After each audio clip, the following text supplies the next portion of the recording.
You're listening to Faithless Brewing, a Magic the Gathering podcast for the Spike Rogue.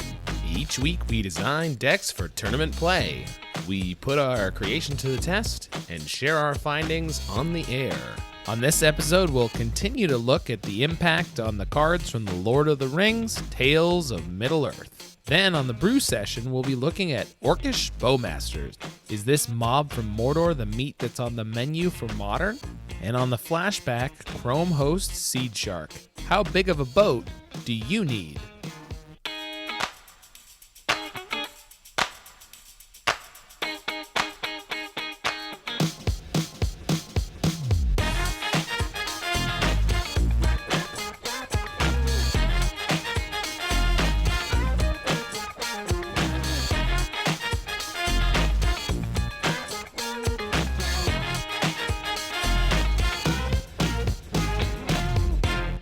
Hello and welcome to the Faithless Brewing podcast. I'm your host, Dan Schriever, also known as Cavedan, and I'm joined today all the way from Toronto, Canada. It's Zach Manacymbal Ryle. Zach, welcome. Hey, how's it going? The smoke is back from the wildfires today, so that's exciting. It looks like maybe the fires of Mordor have been working overtime. Yeah, what's going on up there right now? So I understand that the wildfires are just out of control. There's just no way to stop them. I mean, we just have to take the ring to Mordor and throw it into the fire, and I'm pretty sure that'll help it all get smoothed out. But that's an expensive proposition right now. Yeah, so you guys talked about the $2 million bounty. We did. What I learned today is that there's a hidden bounty. A secret bounty that even I didn't even know about, which is the Magic Online bounty. It turns out that if you open a copy of the One Ring on Magic Online, you can immediately cash it in for what like $150? Is that the current Looks price? like 150 tickets. And I, being a streamer and being someone who wants to make content, I shifted around my Magic collection a little bit, made sure I had enough tickets floating around, and I bought 4 copies of the One Ring as soon as they were in the bots, right? Goat bots, MTGO traders, whatever it was. And I got them for, it was like 35 or 40 tickets a piece, give or take. And I thought, if this is overhyped, this is pretty high. I'll just be happy if I get 30 back from them at some point. I'm happy to say that's going to go pretty well for me, I think. But it has been a crazy breakout weekend for the Lord of the Rings set. Yeah. In related news, Zach is retiring. Yes, his country home. Four he invested copies. heavily in the One Ring last week. You can reach me at the Shire, number 142 Barrel Lane, where I'll spend the rest of my life learning to make cheese. So we're going to dig into a little bit of why that's the case, why the One Ring has gotten so popular, so expensive in Magic Online. But the bulk of today's episode is going to be a brew session on a different card. I believe the second most expensive card, second or third, is that? It has been.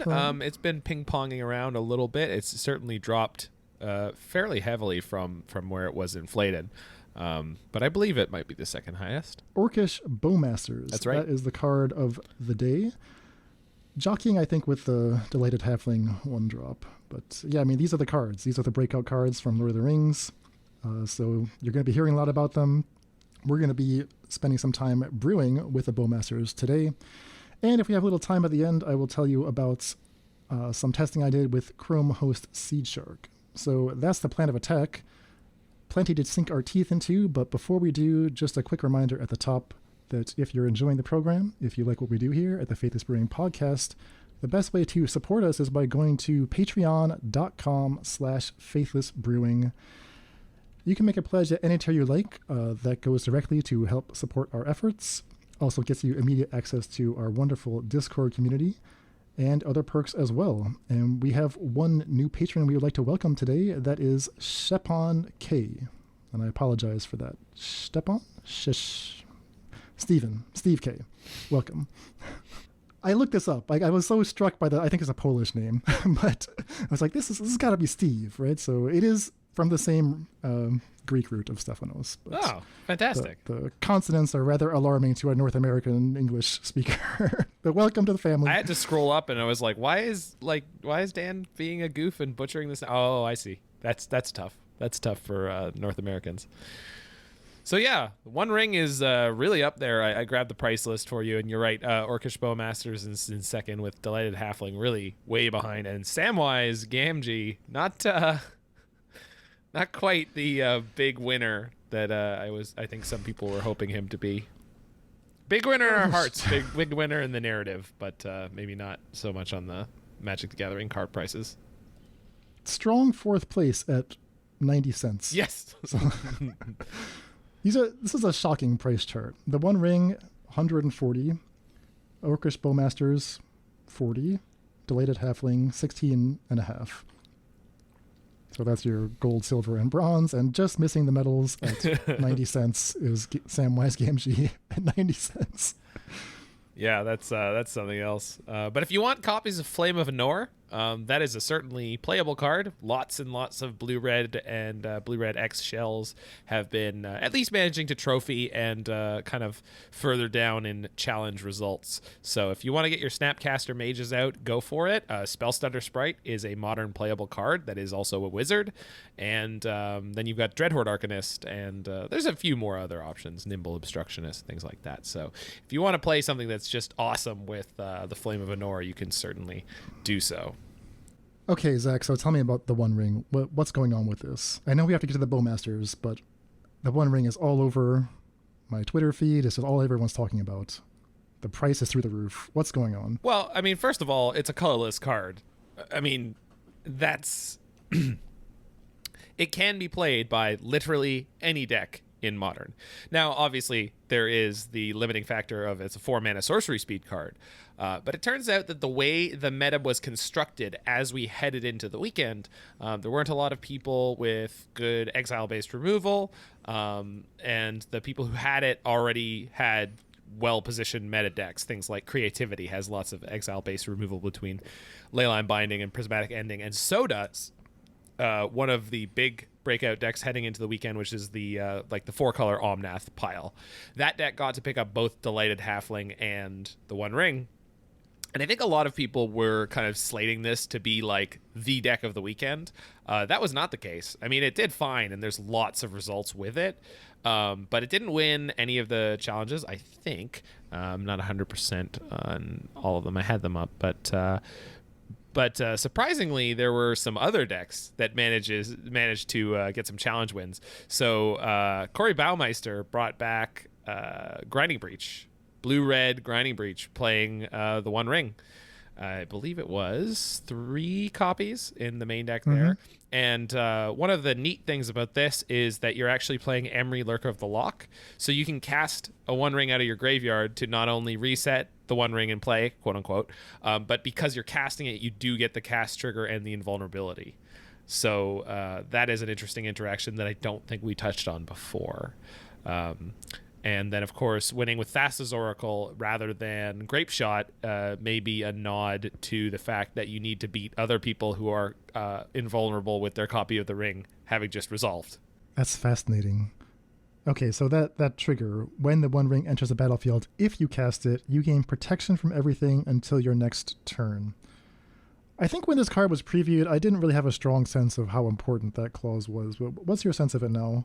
Well, the crazy thing about it, and the reason that this card is doing as well as it is, I think, because it's a 4-mana sorcery speed card, right? That's a high bar to pass in Modern. However, a lot of the decks that are playing it have some way to accelerate their mana a little bit. The deck we just talked about is playing Mox Ambers and Springleaf Drums and Creatures and Ragavans, right? But then we've also got the Omnath deck, which is a Delighted Halfling deck, and another challenge winner from the weekend was Zerk playing Golgari Yawgmoth. And in that deck, there's plenty of early game mana to rush out this One Ring. And the thing about that invulnerability clause is that gives you time to draw the first 3 cards off this, right? 1 on the first cycle, you lose 1 life, and then your next upkeep, and then you draw 2 more cards. In addition, you draw your card for the turn. And there are a lot of decks that can do a lot of damage with that amount of time and that amount of cards in Modern. Yawgmoth certainly seems to be one of them, right? I mean, you can imagine your Yawgmoth opponent just being able to go from very little resources to all of a sudden, rebuilding quite an army despite any efforts that you made previous to that moment. So just to clarify, you gain protection from everything. Correct. That only protects your life total and you being targeted. Yes. Right? It doesn't protect your permanence from being destroyed. Not in any way. Okay, so if they want to use this turn that you spent casting the One Ring to pick off your creatures or exile your One Ring or something, they're perfectly fine to do that. Yes. That is one of the reasons why there has been some discussion between some players. I've seen some amount of discourse about playing Karn the Great Creator and One Ring in the same deck is a thing you can do. Putting a One Ring in your wish board is the thing you can do. But when you play Karn, wish for a One Ring, and put the One Ring into play, basically your Karn is going to die. In most decks that are doing that. You're just putting a Karn into play that's going to die. So it's like playing a 7-mana copy of the One Ring. So there is an idea that you just put the 4th copy in the deck rather than in the sideboard. Time will tell if that is, one direction or the other ends up being the obviously correct one. So I guess the other big question from seeing all these different decks jamming 3-4 copies of the One Ring, like a deck like Grinding Breach or especially Yawgmoth, it's a little bit unintuitive, right? Like, why would the ability to draw 3 or 6 cards be on plan with like the deck's main strategy? So is the One Ring usually here as like a plan B? Like, oh well, I am doing my main thing, but I also just have this broken. Is it broken? I mean, this overpowered ability to draw a bunch of cards at once that, it doesn't matter to me whether it actually happens or not, but it's too powerful and I'm able to support it, so I'll put it in. Yeah, I think that's the general consensus at the moment, is it's just like the best plan B card you can have. And for some of these decks, Grinding Breach, if they make it past that turn with that ring in play, once they're drawing 3 or 4 or 5 cards, they are going to combo kill you. That's going to happen, right? All of a sudden, it is pushing the game towards ending very soon. Same with Yawgmoth, right? They summoning sickness is not a problem for them, so they can just keep presenting a set of cards that are going to kill you over and over and over again at increasing speed. They're going to keep hitting their land drops. They're going to keep drawing more cards, and so as the opponent, it's like, well, if I can't kill them very soon, this game's going to get away from me. I think that's part of the reason why the 4-color Omnath deck didn't do as well as people thought, is that's a very reactive deck. They're not good at closing the game. And so, yes, you're provided with cards over and over and over again, but your opponent may be able to maneuver through those cards and just kill you. Because they're all reactive rather than proactive. If you have the wrong set of cards. For example, Grinding Breach winning one of these tournaments makes complete sense to me, because they've always had a good advantage against the Omnath deck, because the Omnath deck's Furies and Solitudes and life gain from Omnath is of limited value when you just combo off in Thassa's Oracle. So it sounds like you're saying, just to simplify things, if I imagine that the One Ring draws me 6 cards, you're saying that effect is actually worth a lot more in a combo deck than in a slower mid-range or control deck, because a combo deck will take those 6 cards and just end the game very quickly. Absolutely. I would definitely say that is a reasonable way to look at it. There are some examples of things like Green Tron, which, it is a fast mana deck, or a big mana deck, or a ramp deck. I don't know how people exactly want to label it, but there are examples of decks like that being able to use the One Ring, because, again, they're able to use it to both assemble their mana engine and then have threats that they can slam out turn after turn. But that's all, like, playing a big threat every turn is something that Green Tron was already reasonably good at. And they only need to do that for 3 or 4 turns to win, most games. Sometimes they'll stall after the second one. I don't know how much the One Ring actually helps those decks because, it's not like it's going to get them to the point where they're playing 2 8-mana spells very quickly. That takes a long time. So, and even if they could, like, a lot of the stuff they're playing, it's just like, what's the point of playing an All Is Dust and an Ugin? Like, they both are kind of doing the same-ish thing. So, I don't know how well it's going to stay in decks like that. We'll see. Right, and that's the next question, right? What does the future hold for the One Ring? To me, my sense is that we're still coming off the end of week 1, still in the meme phase where people are just jamming it into everything they can, often winning and definitely tweeting about it when they do win. So we're seeing, like, what did I see today? A Merfolk tribal deck. Yep. Excuse me. A Merfolk typal deck with the One Ring that just 5-0'd. I saw a bizarre combo deck being proposed with this land called Magosi the Water Veil that lets you skip a turn to do some nonsense thing. And like, this is going to be paired with the One Ring. So it's unclear to me, like, how much of this is actually real and how much is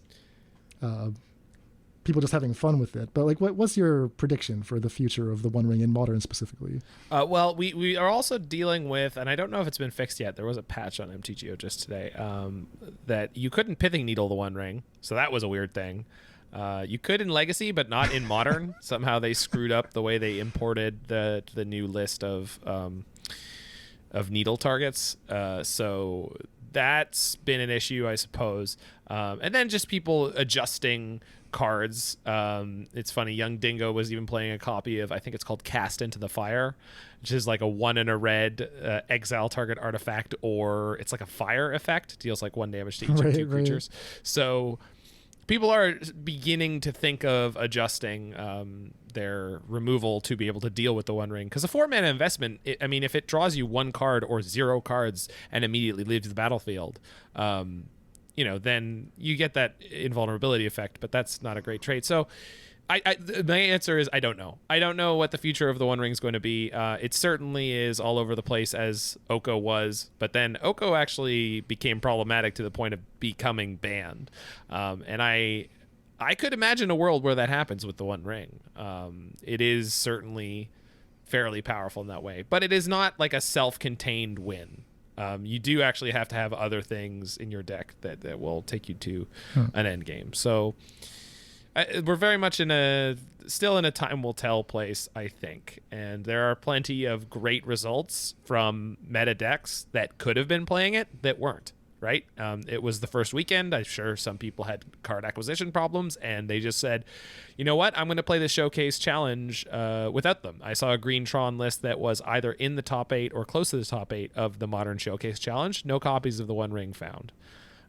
Didn't need it. So it will be interesting to see how that goes. Yeah, the Oko comparison. I haven't heard that one yet, but... Oh, I have many times. But it's just the ubiquity, right? It's the fact that, like, there was a burn Oko deck, right? Someone just put Oko in burn, stretched it to 2 extra colors, got a 5-0, right? It feels like this point there's kind of a bounty for, like, be the first one to 5-0 with the ring in archetype X. Some people have had success with what's it called? Red green, like Panza, but it's like that newer red green mid range, whatever that was called. And there was even one unfortunate soul who registered it in one of the challenges in Indomitable Creativity and went 3-4. I did see that. That was quite funny. Yeah, and my response to that was, I really hope they did that on purpose. For anyone who doesn't know, that's a bad idea in your creativity deck because you're going to creativity into the One Ring. You don't get a cast trigger that way. You can't creativity the One Ring because it's indestructible. Like, that doesn't work. You can't turn it into something else. So I would assume they were doing it for the meme, but it was only 1 copy, so it was a little weird. It seems like maybe it was something that they thought was going to work out. I don't know. But that's the kind of thing where I would assume that at some point someone's going to be like, no, I'm going to 5-0 with creativity with a copy of the One Ring just for the meme. And so we're still in that period, so it's hard to tell. Okay, so you're not taking the ban talk too seriously. No, yet. not at all. No. I could see a world where it happens, right? But we're way too early on to be able to tell about that, right? Okay. I've lived through Modern Horizons 2, the Urza Saga, that was going to be banned. Oval Chase Daredevil was going to be banned, right? Because the food decks were too good. And even cards that are still obnoxious to play against, like Ragavan, they're safe, relatively speaking. Okay. That's helpful to know, because the question on my mind is, these decks look kind of fun. Like, it looks fun to draw. It's really fun to play. 3-6 cards. And I would like to maybe get some One Rings in paper. The way to do that, the best way to do that right now is to buy this gift bundle. Not the gift bundle, the whatever they call the thing where you get a little box with 8 set boosters. And this time it comes with 4 promo cards, Frodo, Sam, Gollum, and the One Ring. And if you buy this from a soulless big box store, or from your LGS if they have them, that's the most reliable way to get the One Ring. They're also available on secondary sites like TCG, but people there have figured out that because the One Ring is also skyrocketing in price in paper, that they can price gouge there a little bit more. It's cheapest at, well, I hate to say it, but it's cheapest at Target right now. So yeah, if that's something you're interested in, go to your Target or Walmart. We'll see what the future holds. Yeah. But yeah, the ring is fabulously fun. I've enjoyed playing it in mono black coffers, and I got a 5-0 with it's a list I jokingly refer to as Unholy Tron. There was a player named Tron Walker who 5-0'd with this deck that looks a lot like Prison Tron, but a little bit like Eldrazi Tron, and it's not really anything, but it worked. So very nice. Feel free to give it. Yeah, well, feel free to give it a try in any build. My next thing to figure out is if there's a build of Prison Tron that plays it, because traditionally that was a 4X Mystic Forge deck, and this kind of competes in the same space. So we'll see if you can play both, or if it's worth playing both. I will say One Ring is really good friends with Oblivion Stone. If you can have 8 mana to just wipe your opponent's board and just sit there with your ring, just hanging out. That's pretty sick. All right, so we're definitely going to keep an eye on the One Ring going forward, but we must shift gears now and focus on our brewing card of the day. A card that actually looks pretty good if everyone's casting 4 mana cards that draw a fresh hand. We're talking about Orcish Bowmasters. Zach, take me through the card. So this is Orcish Bowmasters, 1 and a black for a creature orc archer with Flash. When Orcish Bowmasters enters the battlefield, and whenever an opponent draws a card except the first one they draw in each of their draw steps, Orcish Bowmaster deals 1 damage to any target, then amass orcs 1. So I love your note here. Creature types are useless. There's no typal payoff yet for orcs. There is one for archers from like Lorwyn block, but it's not worth considering. I think it's in white. Might be white green. But you do get the trigger on ETB. That is great for killing Ragavans and DRCs, Dragon Raised Chandlers, some types of mana dorks, not the new one. And this is the template that is found on Notion Thief, Hull Breacher, Chains of Mephistopheles, Xyrus, the Writhing Storm. Anyway, it basically what you can boil this down to is anytime your opponent draws a card other than that one from their draw step that they're supposed to draw, anytime they take extra draws, this thing's going off. In my first reflections on the card, I thought, wow, this is just a house versus Murktide. They play Mishra's Baubles, and then they actually play things like Consider a lot of the time. And the thing about Mishra's Bauble is they'll set that up, and then you get to throw the Bowmaster in and get an extra ping, or they'll cast their Consider, and you throw the Bowmaster in and get an extra ping. And one of the surprising things to me, because you had one of your key questions here was, you get that token, and the way the amass mechanic works, once you have your orc army, then it just keeps picking up the counters. I'm not a big fan of amass as a mechanic because it doesn't give you the option of going wide, and I really wish it did. I know that they did that for very clear, good reasons, and I get it, but I just want what I want, and that's fine. But here's the thing. It actually closes games very quickly sometimes. If your opponent is playing cards that draw extra cards, amassing onto your now not summoning sick token repeatedly is kind of great. It can get very large very fast, especially if you end up with a double Bowmaster draw. So amass, says, if you don't control an army creature, create a 0/0 black subtype army creature token.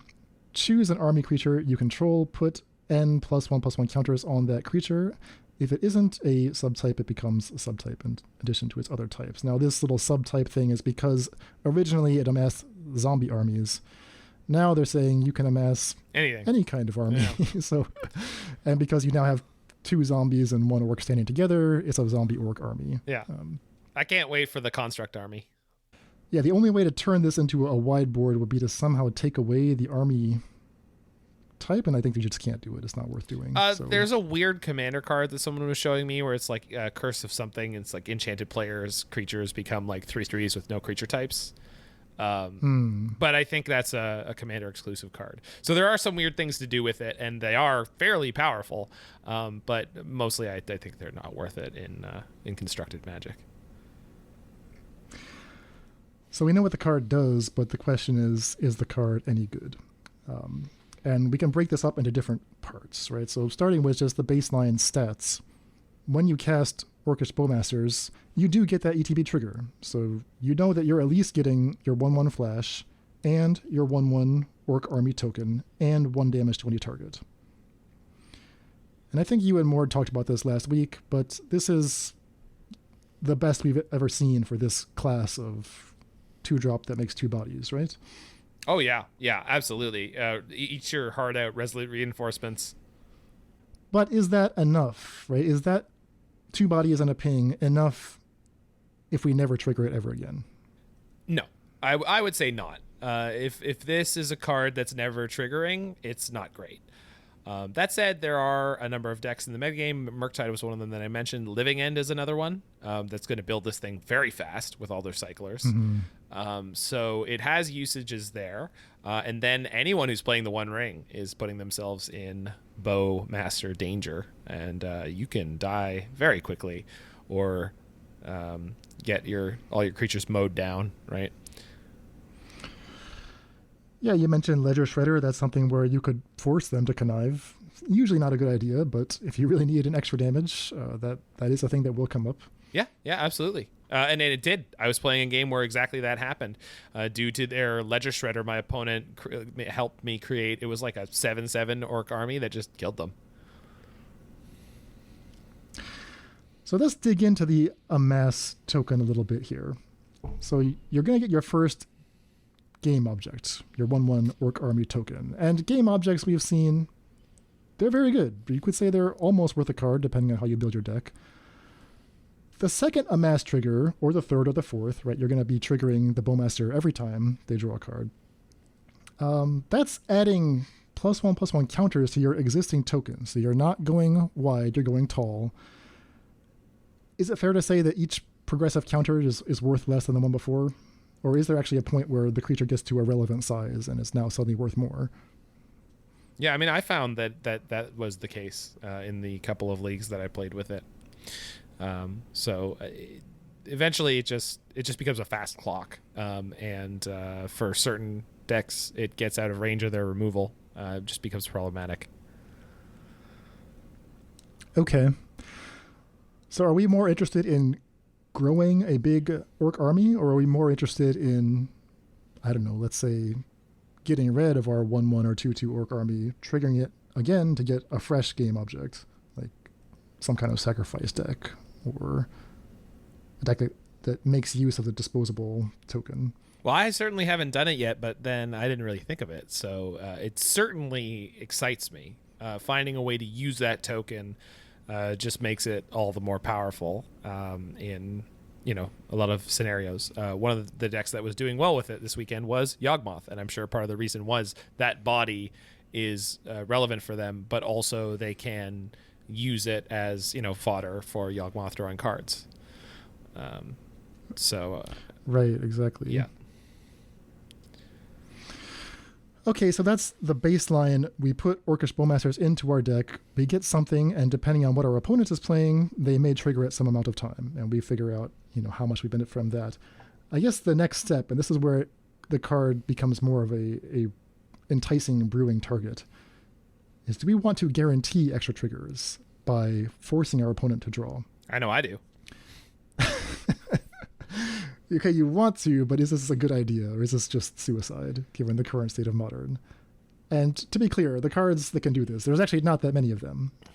We're talking about cards like Burning Inquiry. Each player draws 3, discards 3. Bigger versions of the Wheel effect, so Wheel of Fate, Reforge the Soul. You talked to me about the card, excuse me, you show me a deck with the card Dark Deal, which is a 3-mana version of this effect in black. Anything else in this space? Like, what else should we be looking at here? Oh, well, it looks like you pulled up one called Whispering Madness, which I don't know quite too well, but this is, oh man, 2 blue-black sorcery. Each player discards his or her hand, then draws cards equal to the greatest number of cards that player or a player discarded this way. Oh, that's wild. And it has Cipher. Well, you can Cipher onto your Bowmasters. So, it's a 4-mana windfall with Cipher. Yeah. Okay. So, I don't know. So some of these are really weak. However, some of them have been in, successful-ish, fringe-ish decks. Days Undoing is certainly not exciting to me at all, for the specific reason that you won't get any of your Bowmaster triggers unless you're also playing it with Teferi, which that seems a bit ridiculous, but I guess you might. That's such a bummer too. Yeah, because that would be so sweet. Yeah, you need to use such a clean time twister. You need to use the Modern Horizons wheel. That's 6 mana to play. Echo of Aeons. Mm-hmm. Yeah, that one will work. And that's maybe worth exploring. I haven't really thought about that yet, but that card does exist. Mm-hmm. It does what we want. What else is there? Collective Defiance. Yes. There's Gaia Reach Sanitarium. Yep. If you've explored the Narset space in Pioneer, you kind of have one sense of how that package might look. Yes. Some of these cards are Modern only, like Burning Inquiry, Wheel of Fate, etc. Okay, well, we'll definitely see some of that in some of the decks we're going to talk about. I guess the last thing to flag is there are some other specifically weird synergies. For example, Bowmasters has Flash, and you and Mord last week talked about the Flash deck with Slitherwisp and Errant and Giada. Bowmasters does damage that could be improved, right? You could give it the Bowmaster Death Touch, for example. Yep. There's a card called the Death Dweller that does that. There's also a very bizarre specific combo with the card Flump, which I will not explain right now, but maybe if there's time I will explain the Flump combo with Bowmasters. That's fresh out of the Faithless Brewing Discord, just genius stuff.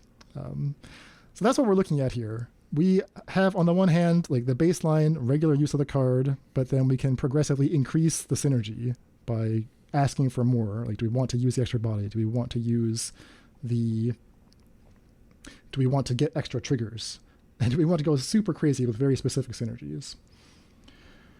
So with that in mind, let's take a look at some decks. Zach, you were kind enough to gather and harvest many of these decks, and I've arranged them in order of increasing synergy. So starting at the low end with no synergy, going all the way up to, the full-on Narset combo decks. Yeah. And you'll notice that all of these ones on the first mentions are played by some real expert players, either at their archetype or just expert players in general. So first up, we've got Rakdos midrange or Black Red Scam or whatever you want to call this deck. Is playing some Bowmasters with no synergy at all. There's a Goryo's Through the Breach deck, Esper Goryo's Through the Breach, that was trophied by Gabriel Nassif. Obvious Hall of Fame player. Bowmasters in there, no synergy for that. Although there are 4 copies of Sauron's Ransom, which you are apparently excited to see that card popping up, Dan. This is a theory we talked about before. If there's an existing effect that's fine or pretty good or has been good in the past, and they give us that effect at cheaper than we've ever seen it, we should at least try it. Mm-hmm. So the previous version of Sauron's Ransom cost 4. That was Fact or Fiction. That was the other one from Eldritch Moon that I still can't think of the name of. Yeah, me neither. But I know that Mord explained to us how it was pointless.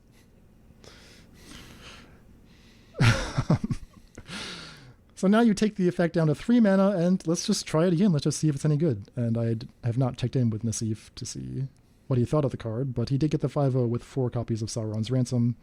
Looks at your top 4. Some of them end up in your hands. Some of them end up in your graveyard. you can kind of control which, and for a reanimator deck, maybe that's good enough.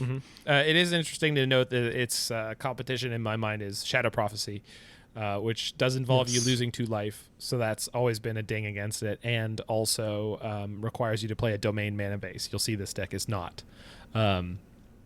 So you end up with a lot less incidental life loss in this deck because 1, you're not fetching constantly, and 2, you're not losing life from your draw spell. Which in the current meta, or in many metas, is a big deal. Whenever I play the colorless Tron deck, it is amazing how many times that, like, realizing that it's like turn 7 or 8 and you're at 20 in certain matchups where your life total is eventually going to be relevant. It's nice. Fetch lands are obviously powerful and important, but there's a cost. I see you also have a black-green rock deck, so Bowmasters, Elvish Reclaimer, Tarmogoyf, and your favorite black-green cards. Yeah, my favorite black-green card is Urza's Saga in this deck. But seriously, there was also another Golgari mid-range deck that 5-0'd, and that was not an Urza's Saga version. So 2 very distinct versions, both playing Bowmasters. I didn't grab the other list, but maybe you can even get some Grim Flayers in here, or maybe it's been ousted by the Bowmasters. So Zach, what do you make of this? Like, why are they playing Bowmasters? I mean, these are all just reasonable modern decks. Bowmaster doubles as, its hosing thing, but also its removal. And if you'll notice, the first 2 of these decks, the Scam deck has the sort of Undying Malice Feign Death effects, and Goryo's Through the Breach is actually playing Ephemerate. And I have seen both those things come up with the Bowmaster. So people try to remove it, or the player intentionally chooses a situation where they can flicker it to get an extra trigger, making their army bigger, doing an extra point of damage somewhere. So there are some very, very low synergies there, but synergies nonetheless. The Golgaria aggro deck, or the rock deck that we're looking at here, this is a deck that's going to do a lot of winning by beating down with Tarmogoyf, beating down with Urza Saga tokens. Well, there's nothing wrong with having a nice, efficient 2-mana card that can, serve as pinging a planeswalker, pinging an opposing blocker, and also putting 2 bodies into play. It would not surprise me at all if in a few weeks' time these decks are just not playing Bowmasters. No, me neither. I'm with you on that. It's as long as the ring is popular, I can see Bowmasters continuing to be played. But if that drops off, and it may do, then I can see them doing the same. All right, so those are good stuff decks. 0 synergies with the Bowmasters. From there, we ramp up. The next level of synergy would be Flash. Low synergy, right? Where it's just a playable card that has Flash. So let's put it in the Flash deck. Yep. You and Mort talked about this last week, but I'm curious if there's been any updates on this front. I mean, for me, I went and played the deck. I cannot play these decks to save my life, and I found Slitherwisp and Errant and Giada incredibly frustrating, low-powered cards to play with. I know that there are lots of people in our Discord who are more talented and experienced with playing these decks, as is Mord. So I seriously would really encourage people to defer to their expertise. And we have one result here as a 4-1 from Chattanooga. Nuga probably. And this is just a nice looking 4-color ephemerate deck with the Flash component. It's got Slitherwisp, Errant Giada, Icefang Kodal for the stretch into green, Orcish Bowmasters dress down, and we've got the new card. We mentioned it last time, Samwise the Stout-Hearted. This is a 2-mana 2/1 with Flash, and when it enters the battlefield, you can return a permanent card that was put into your graveyard from the battlefield this turn from your graveyard to your hand. Yeah, some disagreement in our Discord about specifically that card. There's a little cadre of players working on the Flash archetype. Chattanooga, Dak Faden 07, who we had on the show a couple of months back, and Mord as well. Chattanooga said that Samwise has been actually very good. Dak Faden said it's been awful, completely unplayable. I'm not sure where Mord falls in this right now. I'm looking at his most recent version. He does have looks like 2 Samwise in his most recent version. But there's a few cards that I think are still being experimented with that are still open slots. Omen of the Dead, I see a couple copies of that. I see more just trying Cunning Nightbonder. There's been some discussion of maybe the 4-mana Urtai Resurrected, which you can use to actually counter the evoke trigger. If you flash on a Solitude, flash in your Urtai, counter your sacrifice trigger, and draw cards. That's kind of cute. Urtai also synergizes with the Bowmasters, forces your opponent to draw. Oh my gosh. I didn't even think of that. Yeah. Okay. Oh, yeah. Come on now. Get on their level, Dan. So I think these decks have not 5-0'd yet. I don't think so. But, no. But they're getting there. It would not surprise me if they get there. Yeah, absolutely. Yeah. And then we also have a version from Dak Faden here with the very interesting difference, in my personal opinion, of including Grief. Grief does not synergize in any way with the Flash archetype, but it is just a powerful card to be playing. The fact that you have sometimes extra copies of Slitherwisp or Bowmasters is something you can pitch to the Grief. And also this version is playing 2 copies of Undying Malice and 2 copies of Malakir Rebirth, so leaning into some of the recursive cards that are featured in that Rakdos deck. And these are all these are very beneficial with all your ETB triggers that exist in this deck: Icefang, Kodal, Orcish Bowmasters. And then it's also nice to have a 1-mana card that insulates your card advantage engine, Aaron Giada and Slitherwisp. As much as I had problems with those cards, I think they are essential to a deck like this, being able to keep up with the format. When you get into a mid-range fight, you definitely need something like these cards that is able to draw you multiple cards over the course of a couple turns, because your opponent is going to have something similar. Yeah, Dak Faden 07 loves putting little scam packages in. So the 4 Ephemerates, that makes sense. You have so many flash creatures with ETBs, but going harder with Undying Malice and Malakir Rebirth. So that's like a major scam package with Grief and Solitude. That's one way to steal a win, and then the second way is just like Zach is saying, just stick a Slitherwisp or an Aaron Giada and have it go unanswered, and you'll just run away with the game that way. So I'm not sure. We'll see what happens with this archetype. We'll definitely keep you posted, and if you want to get in on that conversation, come hop into our Discord. Yeah. So that is Flash, which I would call low synergy, right? They're not trying to do much with the Bowmasters besides trigger your Slitherwisp and your Errant and Giada. The next tier up, medium synergy. Medium synergy. Here we're looking at the extra body. So specifically the extra Orc army, using that in some way, whether that's to sacrifice it or possibly even to convoke it. And we can start here with the Yawgmoth deck that Zach, you were telling us about, the one that won the challenge over the weekend. Yeah, so you've got your classic Yawgmoth deck here. So it's got some Yawgmoths, it's got Wall of Roots, it's got Young Wolves, and surprisingly no copies of Strangleroot Geist here. So Bowmaster's definitely doing an interesting job replacing some of the elements that these decks would normally lean on. I think part of that is also the fact that they're playing 3 copies of the One Ring, so that they can sort of depend on that draw engine, so that they can find the cards that they need. Also, no copies of Eldritch Evolution here. These are deck building decisions that I just want to applaud Zerk for. This was some fearless deck building here.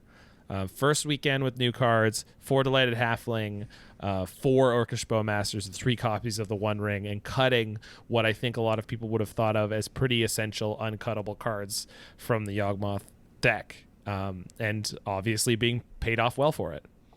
Yeah, cutting Strangleroot Geist is super bold. Right. Because you think of that as, it's not just 2 bodies to sacrifice, but it's part of the combo. Right? It's part of one of your winning board states with Yawgmoth. Mm-hmm. And on top of that, it makes Eldritch Evolution so powerful.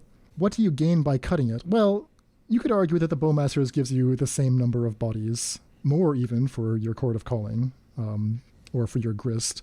It makes the mana slightly easier, so you can now play Delated Halfling, 4 copies here, and that's not going to be as punishing, right? That doesn't really help you with Strangleroot Geist. Correct. But it can certainly cast your Bowmasters with a colorless, and it can give you an uncounterable Yawgmoth, uncounterable Grist, uncounterable One Ring. Yep. Counter magic was definitely one of the things that could really hurt a Yawgmoth deck. And that that may not be the case for the next little while. So then the 3 copies of One Ring, I guess you're just saying, forget Eldritch Evolution, I'll just draw a fresh hand and find my combo. I honestly think that was their thought process as they were sort of experimenting with these cards. I would guess they just found like Eldritch Evolution is sometimes a risky card against counter magic. It's not enhanced at all by the Delighted Halfling. It's sorcery compared to Court of Calling. It's just it is one of their more powerful but more risky cards, always has been, right? Getting blown out by a Spell Pierce on your Eldritch Evolution where you need it is a way I've seen a lot of games go south for the Yawgmoth deck. And if they're considering cutting Strangleroot Geist, which was the best card to Eldritch Evolution, you see that it all kind of comes together and it makes sense why they cut what they cut. And then, of course, the big selling point of Delighted Halfling, not that that's the focus right now, but it is an unpingable bird. You can see there's 4 Delighted Halflings and only 3 Ignoble Hierarchs. Survives Red and 6, survives Orcish Bowmasters. Yep. Good creature. Right, so Yawgmoth uses both the extra body to go wide with Convoke and an extra body to sacrifice to your Grist or your Yawgmoth. On the other hand, maybe you just are interested in sacrificing the extra body. And what's so interesting here is that, let's say I have a card like Village Rites is the card that comes to mind, but, Goblin Bombardment, let's say that. Every time I get rid of my Orc army, that means I'm getting a whole fresh game object from the Bowmasters. So it doesn't just become adding extra power, but actually extra virtual card advantage. That's right. And so that's definitely something intriguing to explore. Absolutely. I haven't seen this pop up too much, but of course, you know how it is. If someone starts streaming it or doing well with it, it may be everywhere all of a sudden, especially when it comes to Aspiring Spike, who is the person that had this draft of Black Red Sacrifice. I haven't seen this played yet. This is from his Twitter. I don't know if he actually played it yet, but it certainly is out there in the world. So this is, again, as you mentioned, using Orcish Bowmasters with Village Rites and Goblin Bombardment in a shell that he's made successful before. Seasoned Pyromancer giving you lots of bodies, Bloodghast coming back over and over out of the graveyard and pinging things. And then, of course, just playing powerful cards like Ragavan, Grief, and Fury. There's even copies of Unlucky Witness in here. That's a Pioneer All-Star from the Rakdos Sacrifice deck. So I don't know what the overall sort of competitive nature of this deck is right now, but decks like this have been good in the past in Modern. Interesting to see no copies of Mayhem Devil here. Yeah, I wonder why that is. I guess, again, making room for more of the scam package. So instead of Mayhem Devil, going harder on the Grief and Feign Death and Malakir. That seems to be the case. Yeah, thanks for pointing that out. I think I entirely missed the fact that there was a bunch of those scam cards in here. I do wonder if there's more we can do in this go wide space. Maybe that's specifically looking at Convoke. I was attracted to some of these new Convoke cards. Pile On, Hoarding Broodlord is one that I kind of got my eye on.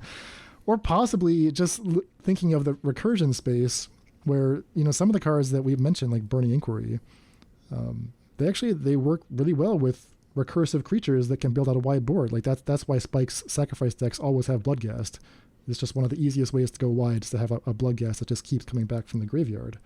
So maybe if we think of Burning Inquiry as extra copies of Stitcher Supplier or something, if you can stretch your mind and just make that equivalency, then there might be something else there that, this little mini package of Bowmasters plus Inquiry supports a go wide deck. Something I'll have to noodle on more. I don't have a list to propose yet, but that is what I would be looking at in the go wide space.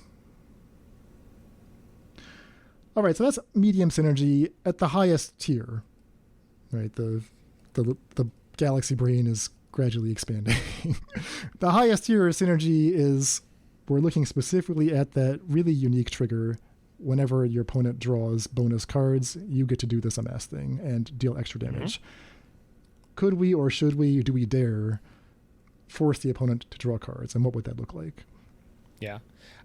This first deck was something that I found and immediately kind of tickled my fancy because it's featuring a card that I did not know existed.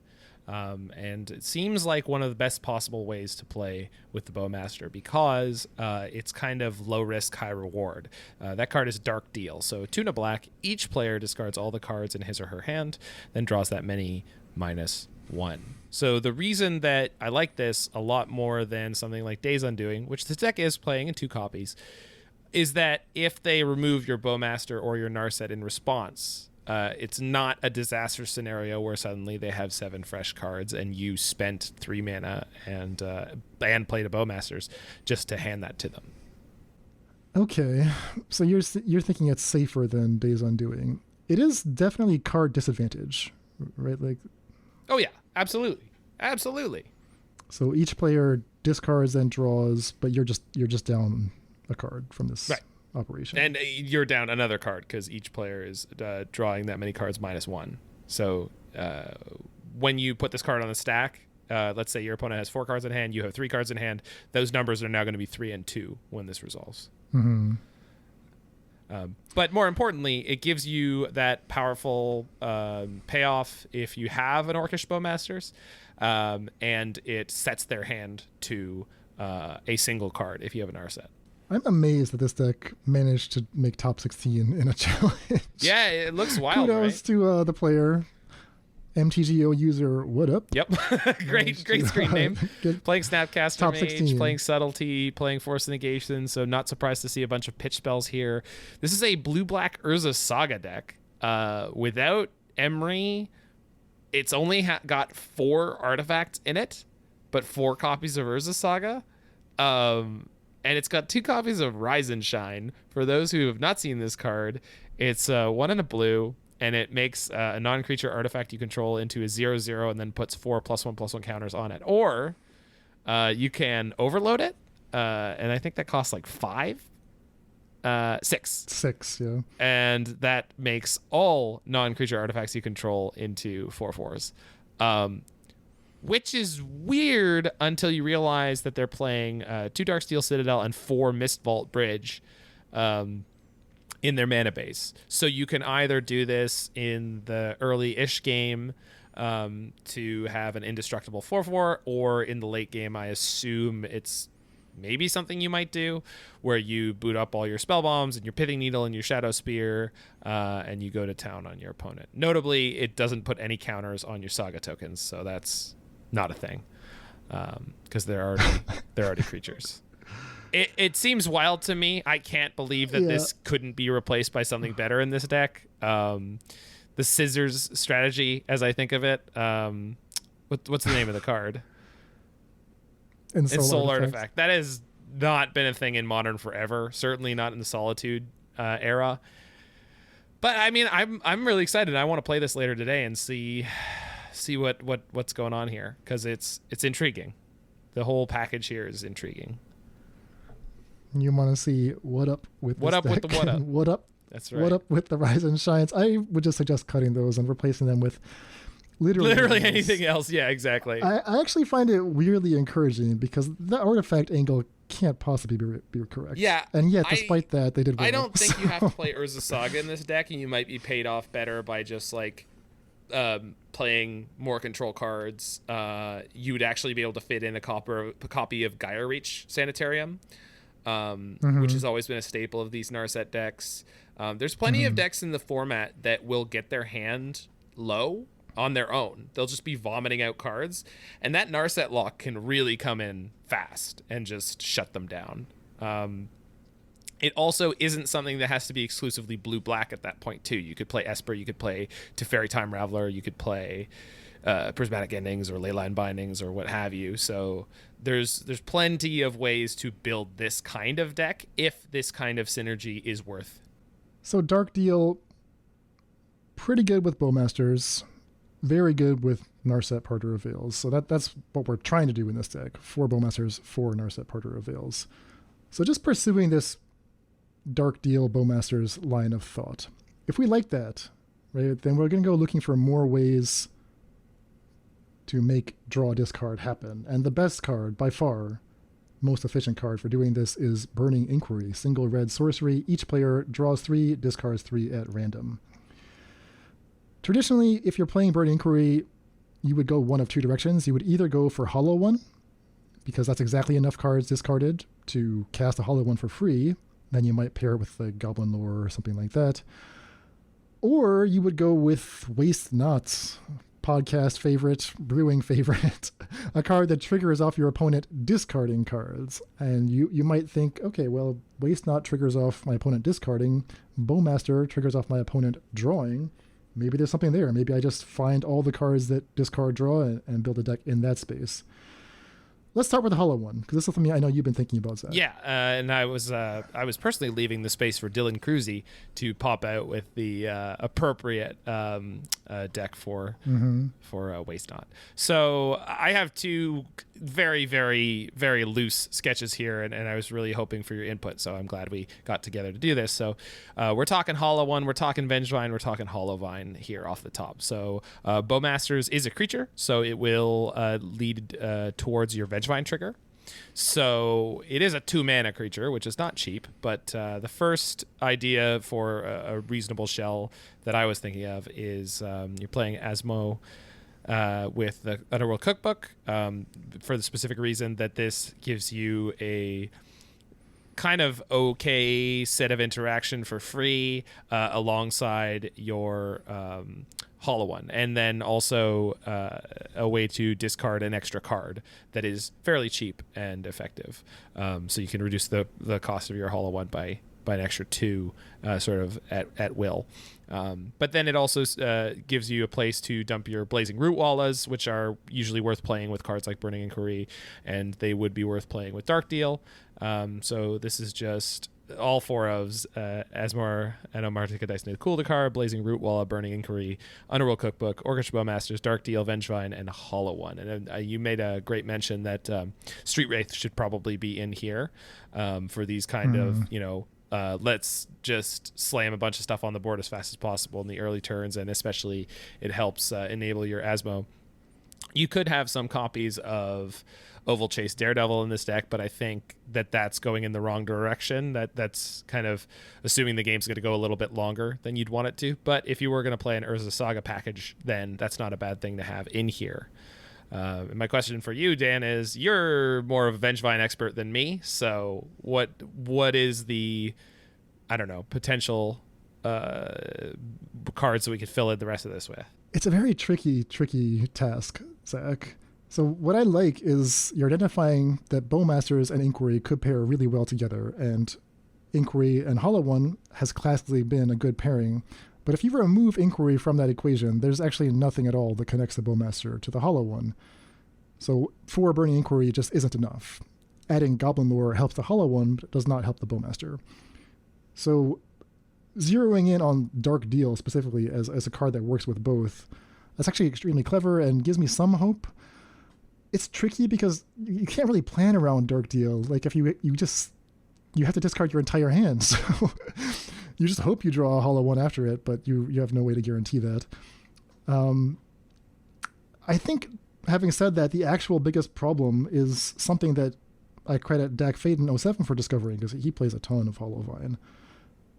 And he found that it's actually Asmo and Cookbook that really let the archetype down. Like they seem like they'd be a natural fit. Cookbook lets you cast your Blazing Root Wall as instant speed, lets you discard Vengevines, can cheapen your Hollow One, but it's just not good enough of a card to really justify playing a lot of copies. Asmo, similarly, seems like you have enough to support it, but actually once you really dig into the numbers, you're always like hovering right at the threshold of just not having quite enough. So you end up with this problem that's like, it's not knuckleheads, but they're almost like they're divas. There are too many divas in the deck. Like they each have their very specific requirements. Like Asmo only can be played on certain turns where you did the discard thing, and Hollow One is similar. You gotta have discarded 3, Vengevine similar. So there's just too many requirements to manage. I think this would be like a nightmarish band to manage. I don't know if you... Oh, I've been there. Yeah, I think that's a great way to summarize it. It's kind of the classic problem I think that Damon always had with double combo decks is it's like you've got 2 entirely disparate sets of combo pieces that aren't great in their own little package and don't support each other, right? Just hanging out next to each other. So I could see that being a problem. So if you did cut the Asmo in the cookbook, what would be the replacement cards? Are we talking Flameblade Adepts? Are we talking... What are we talking? Yeah, Flameblade Adepts would certainly follow the path that Dak Faden has charted. You're saying play it more aggro, give yourself more roots to just apply pressure, steal the game quickly. But then you end up playing with probably Goblin Lore. You end up probably having to over-support the Hollow One and really under-support the Bowmasters. You'd be relying on the Bowmaster to just be a strong aggro card by itself, which maybe it is, maybe it's not. I think you should try it. That will probably be a pretty solid shell.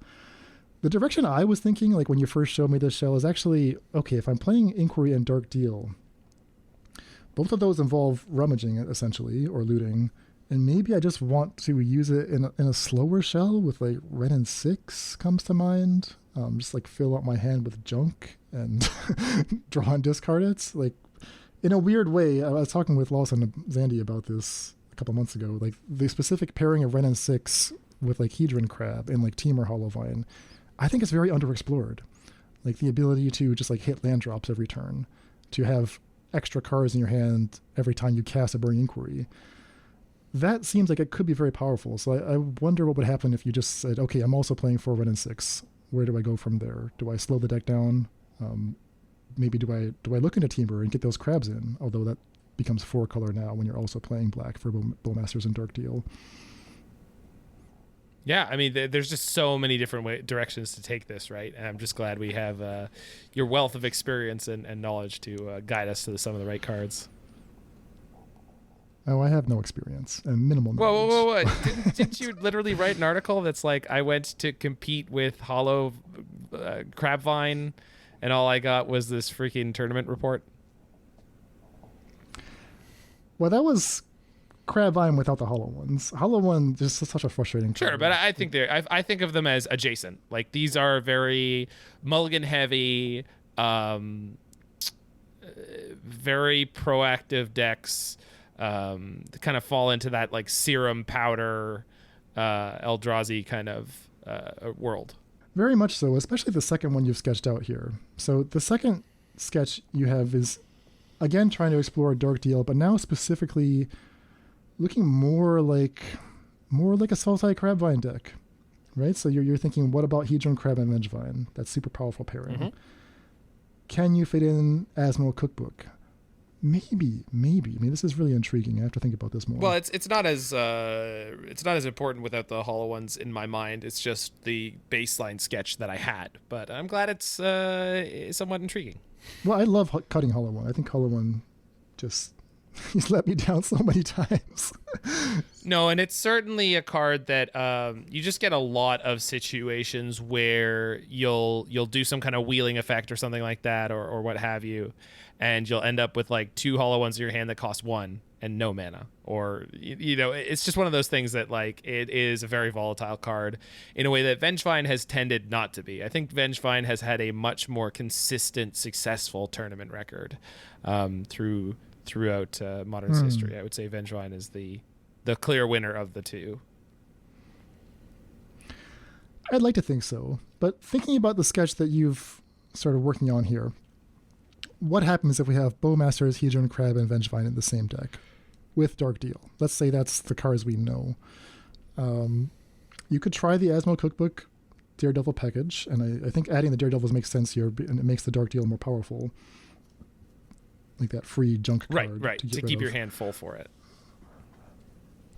It takes a lot of deck slots, and I wonder what would happen if instead of doing that package, you just looked more like classic Sultai Crabvine, where you're going to have Stitcher Supplier. And one thing that I've really been intrigued by is, okay, that deck has a lot of extra bodies that don't do a whole lot, right? The crab just sits there.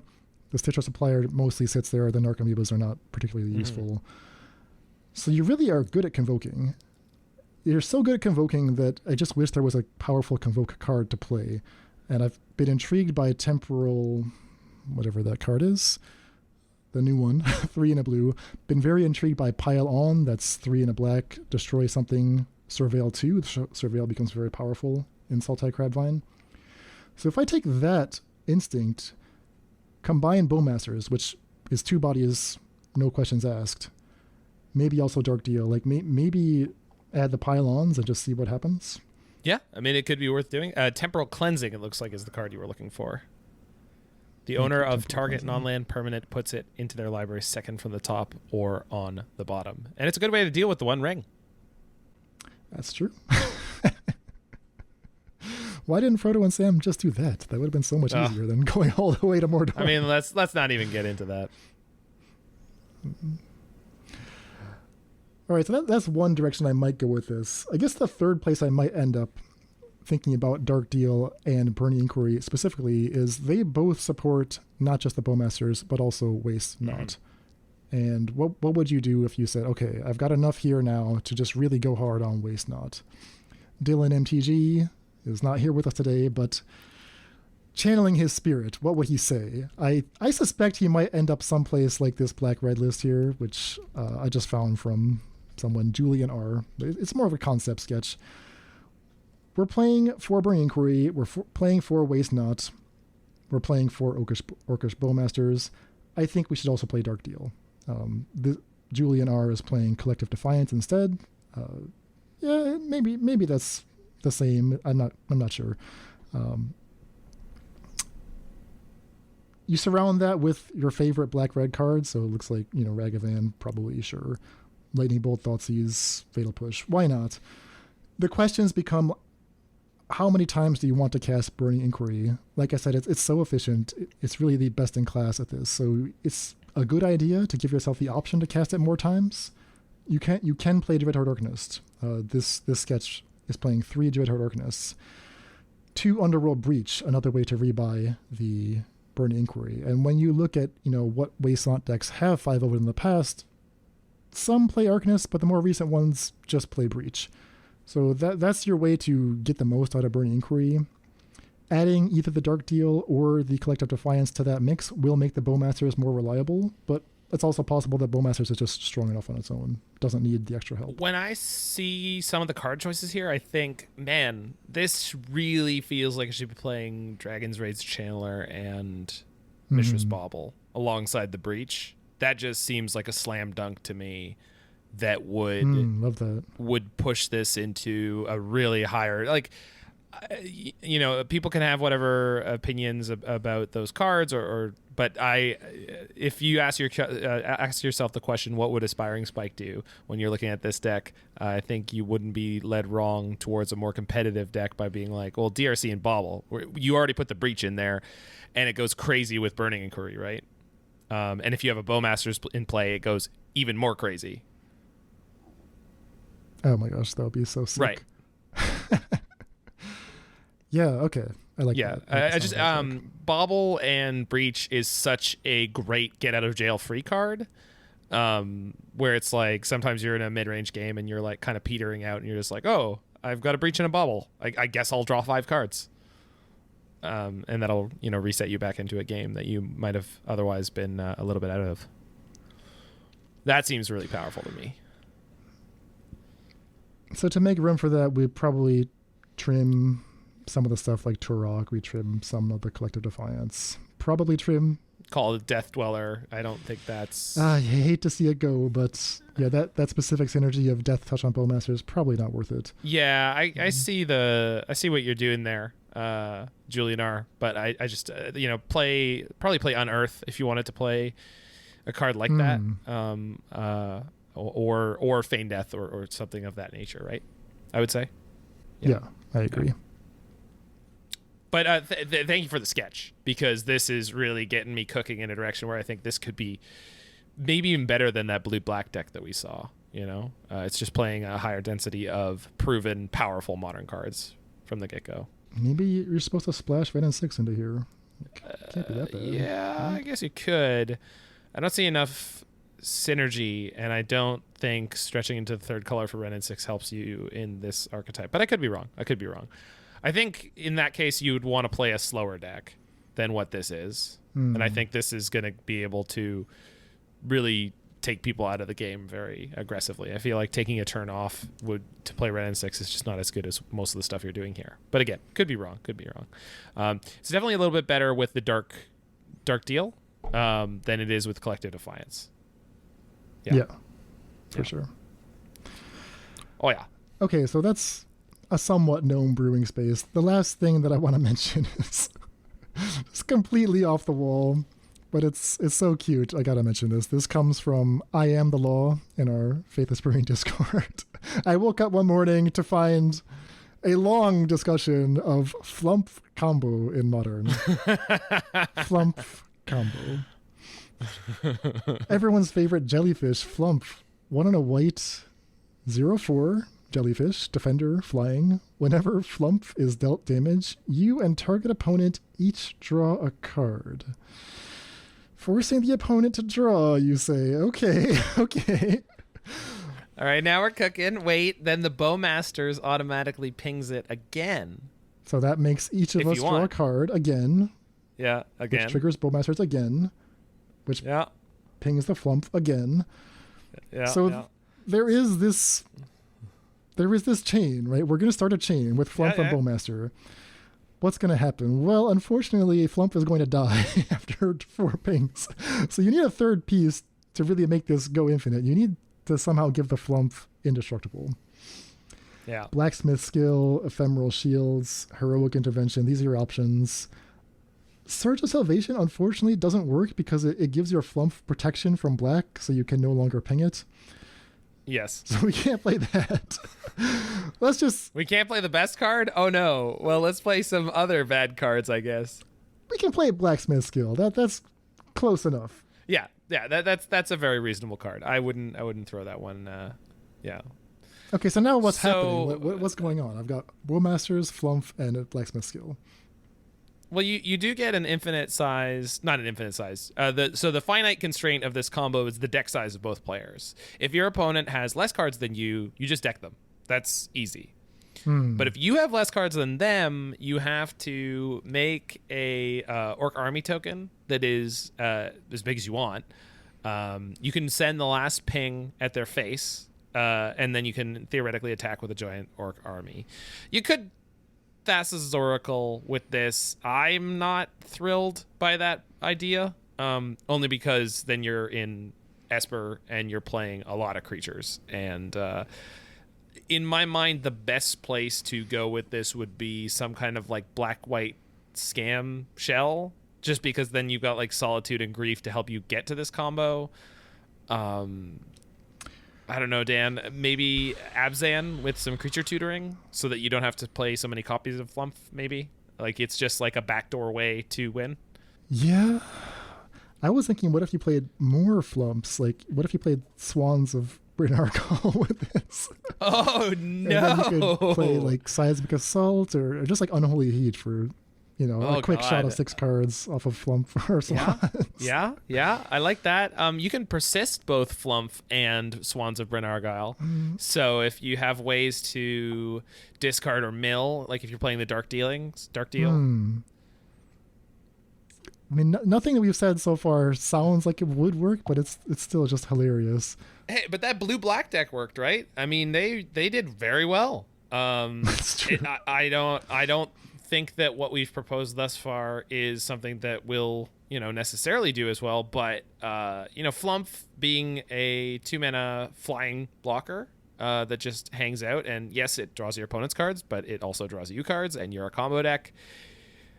I've seen worse. I have seen much worse, and I've played much worse proposed combos. I've played Hibernation alongside Painter's Servant. Okay, like, fair come on, enough, that's enough. way worse than this.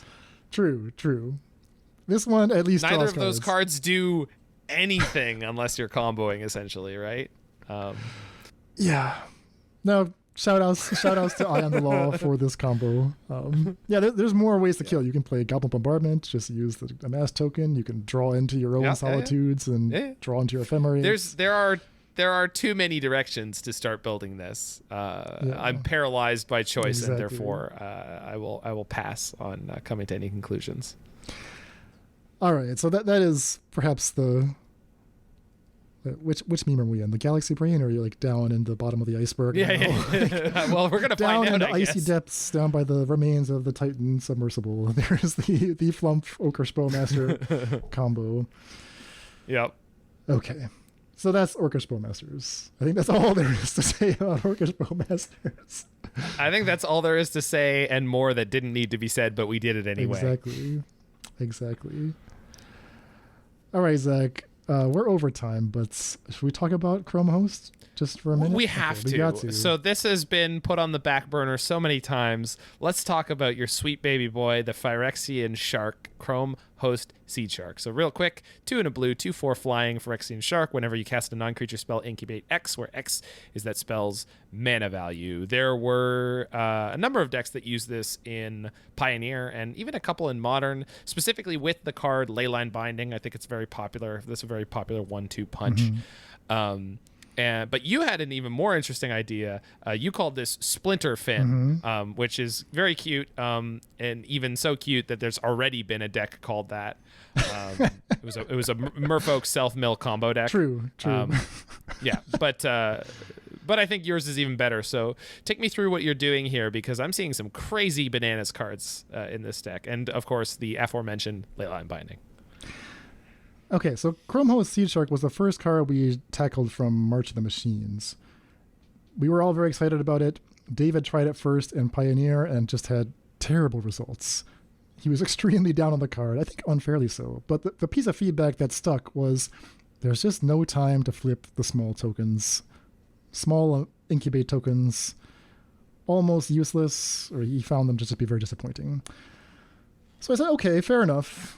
We had more ideas, right? We were thinking about what about making large incubate tokens, like with Leyline Binding, or extremely, extremely large incubate tokens. And here we're going to Modern, because the biggest token you can make is with a shoal pitching a very high CMC card. So Shining Shoal pitching the Autochthon Worm, Nourishing Shoal pitching Autochthon Worm, or Sickening Shoal, the black one, pitching Shadow of Mortality. That gets you a spell, non-creature spell, X equals 15, triggers the Chrome Host Seedshark, and you get a 17/17 incubate token. It happens at flash speed. You can do it on their end step while you're tapped out. Go to your turn, untap, flip the incubate token, and attack for mostly lethal. I just wanted to try this. I've had this idea in my head for so long, and I finally got a chance to try it. It was actually pretty good, Zach. It looks like it. I went 3-2, and the first match was not promising. I just got picked apart by creativity. But after that, the deck started cooking, and I screenshot it every time I did the Splinter Fin thing, and it happened a bunch of times. So the way I built the deck is 4 Chrome Host Seedshark, 4 Sickening Shoal, 4 Shadow of Mortality. You do need more high CMC stuff to pitch to the shoal, so I went with Murderous Cut, 3 of those. That's like a Terminate with Delve. Dead Drop, 10 mana sorcery with Delve that forces the opponent to sack 2 creatures. I actually cast that a couple times. It was a lot better than I thought it would be. Shadow Prophecies, just to find these pieces while also being a black card to pitch in a pinch. In order to make these cards not completely useless on their own, we've seen that Shadow of Mortality can be used with Scion of Draco to support, we might call it a fair calibrated blast shell with Witch's Cottage. So I had elements of that. I had 4 Scions, I had 2 calibrated blast, and just the 1 Witch's Cottage. I didn't really go that hard on it. There are not that many ways to discard here to specifically set up the Witch's Cottage, but maybe I'll want to fire off a blind calibrated blast some of the time and try to get lucky. Which I did, and I also got unlucky a few times. So I'm not sure if that's actually worth doing, but I did win some matches that way. The shark thing was surprisingly great, right? Sickening Shoal was better than I thought it would be. We know we like the Shining Shoal. We had Lawson Zandy on gushing about that after he played 60 leagues or whatever with Shining Shoal decks. That's a known quantity, but Sickening Shoal is even more proactive than that. It doesn't require them to make the first move. All they have to do is just have a creature in play, and that's enough for me to fire off the shoal for a tempo swing, and when the shark is in play for a very nice sized attacker. Did it with the Shadow a bunch of times for X equals 17.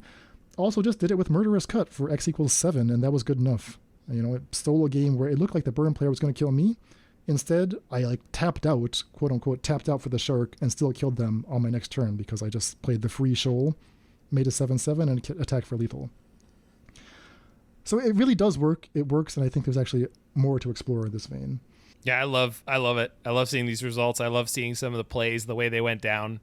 I don't think anyone in the world plays a Solitude against your Chrome Host Seedshark and expects you to go, okay, Sickening Shoal for X equals 15. Mm-hmm. Here's my 17/17. Slam you. It's like they're tapping out for their Solitude, and the only thing, like the literal only thing on my side of the board is a Seedshark. So it looks like they're winning, but they're actually already dead. Like, they don't know it, but I know that they're already dead. You are already dead. Like, yep, response, make a 17/17. This poor burn player, there's like a Monastery Spear attacking you, and they pinged your shark, so it's gonna die, and you're like, yeah, that's cute, but yeah, like the shoal clears the way for the incubate token. So it's not a guaranteed kill. It's an almost kill. And some players did fight back. You know, like the hammer player used March of Otherworldly Light to kill my token. You know, a control player used, I forgot what they used. Some people chump blocked it. So it wasn't like an immediate kill, but it was problematic. I think the control player stole it with an Archimage's Charm at one point, which was very annoying. But I still won that game. Still won the game. Oh, that's so good. That's so good. Because the thing is, the Chrome Host Seedshark, it's card advantage. It actually generates a lot of problematic permanents for them to deal with, and eventually they just couldn't. Yeah. They couldn't keep up with that. So, despite this being like a very, very rough draft, probably misbuilt, I do feel like it was powerful. The black version was like better than I thought. I think the white version will also be good, so I am interested in exploring the Shining Shoal Autochthon Worm package. And maybe also just iterating again on the black one. I don't think we need necessarily the whole Scion of Draco Calibrated Blast thing. Maybe it's more like, okay, let's make Shadow Mortality a little bit more of a real card. Let's play Street Wraith. Let's play Grief, and just see where that takes us. Yeah, you could even play, I guess, Death Shadow here or something of that nature. Yeah, exactly. Right, the shark. You're already on 4 Thoughtseize, you know. And we're playing Shadow Prophecy. I mean. Because we really want Leyline Bindings for the shark. That's like a core synergy that has to be there, I think. Yeah, and it's just such a good card in the metagame, right? I mean, it's just like if you're gonna have a piece of removal, why don't make it Leyline Binding if you're already playing Chrome Host Seedshark?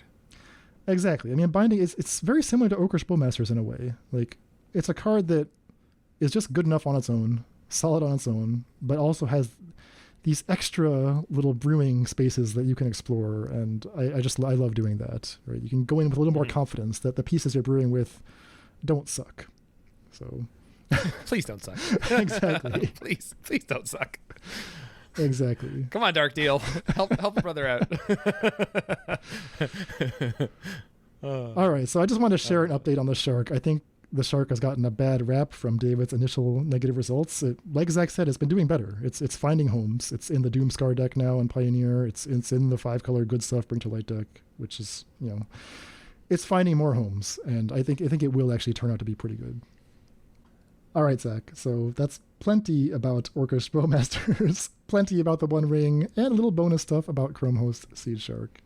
It's been fun. What do you think you want to explore first?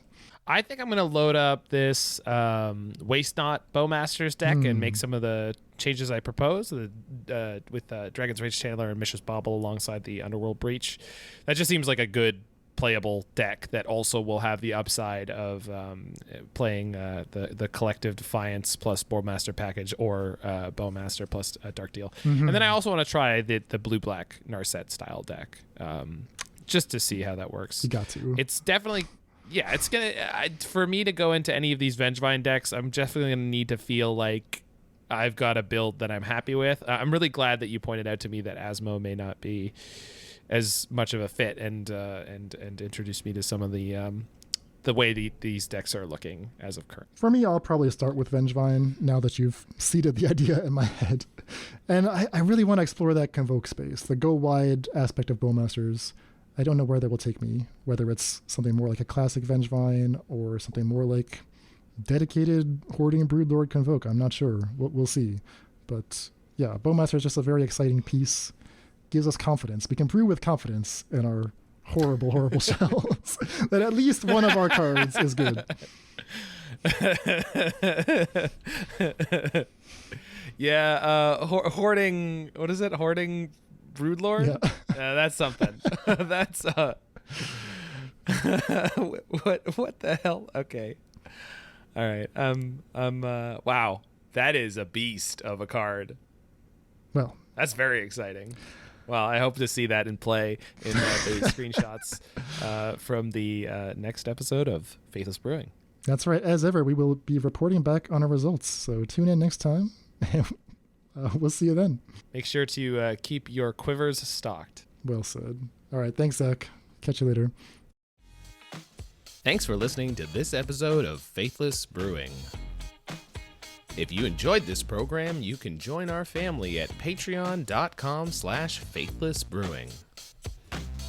Your contributions help us bring you freshly brewed episodes every week, but they'll get you Discord access, show note access, merch, and so much more. That's all for today. Stay safe, and we'll see you next time. I am the law in our Faithless Brewing Discord. I woke up one morning to find... Whoop. Oh, that's so good. That's so good. He knows what he's doing.